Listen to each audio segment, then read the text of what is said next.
Hey, okay, so this time I'm not going to do anything that's relevant to music, some things that have been going on I wanted to touch about because I feel like they're kind of important. My first dog, I grew up with her. We got her when I was around 5, I want to say. 5. She was a German short-haired pointer. I named her Cassie because we all know the child should choose the family pet's name. I think she was the greatest dog ever. Over the summer, we had to put her down. She was 15.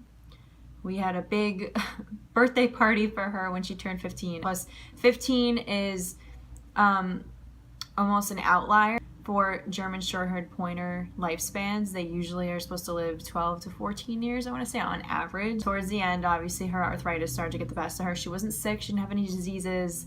Obviously, it got kind of frustrating because, you know, we had to carry her down our back steps. Me and my mom had to do it together. And because she was such a good girl, she wouldn't go in the house even when she knew she couldn't get up and go out by herself. It was the hardest thing to date I've ever had to go through.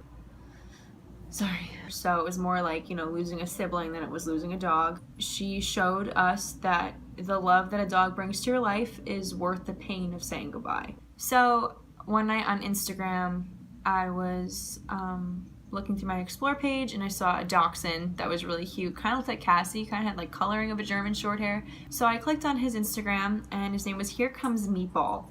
He is a dachshund that was born with cerebral palsy, the dog version, and his owner, you know, took him in knowing that he had this problem and trained him every day and helped him to walk. And now the dog, there's videos of him, you know, before and after, the way he used to run and trot and walk and everything compared to the way he does now. And it's incredible. Like, to see someone put this much effort into an animal that they knew, you know, needed a lot of extra care is amazing. You know, losing something really shows you the value of what it was, and it sucks that you have to feel that way, but then you know that for the rest of your life you can change that and make sure that you don't like have that kind of regret again if you go through the same situation.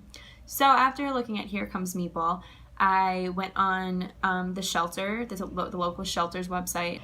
So I ended up seeing a dog who was 10 years old, and he just had the sweetest face, and it broke my heart. You know, a lot of shelters have to euthanize because they don't have the resources to keep dogs alive.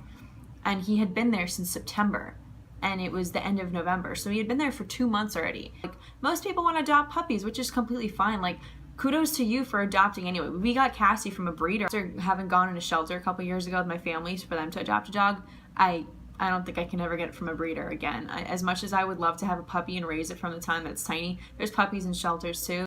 I just couldn't shake the fact that there was a 10-year-old dog, because if he doesn't eventually get adopted, he'd have to be euthanized, which is horrible because he still has some years left ahead of him, just like the puppies have their entire lives ahead of them. Why should they have it cut short just because nobody wants them and their old owner didn't want them, or their own old owner didn't take care of them? Whatever the situation may or may not have been. So, without further ado. Hi, boy. Hi. Hello. Say hi to YouTube. Say hello to YouTube.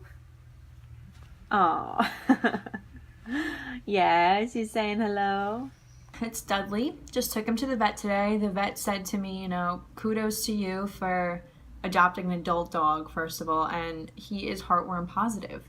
So I adopted a 10-year-old heartworm positive dog, knowing that it's going to take a little bit of extra finance and a little bit of extra care to take care of him and make sure that he has a last few good years that aren't interrupted by any kind of, you know, disease or anything. He's such a good dog.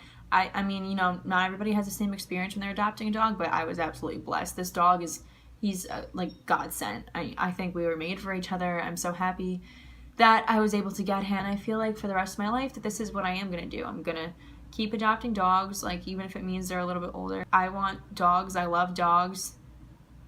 Even if it's only for a few years, it's, you know, it's better than not having a dog. So basically what I'm trying to relay to everybody is, you know, don't just like go to a shelter and look past a dog because of his age. If you think he's cute and, you know, if he acts good towards you and he has a good response and he's loving and affectionate, you know, don't just walk away from him because he's a little bit older, because, you know, they still need love too. All dogs matter. All dogs need love. Moral of the story is, you know, nothing against breeders because, like I said, my first dog was from a breeder. But if it comes down to it, adopt, don't shop. Thanks. Come here. Come here. Isn't that cutie?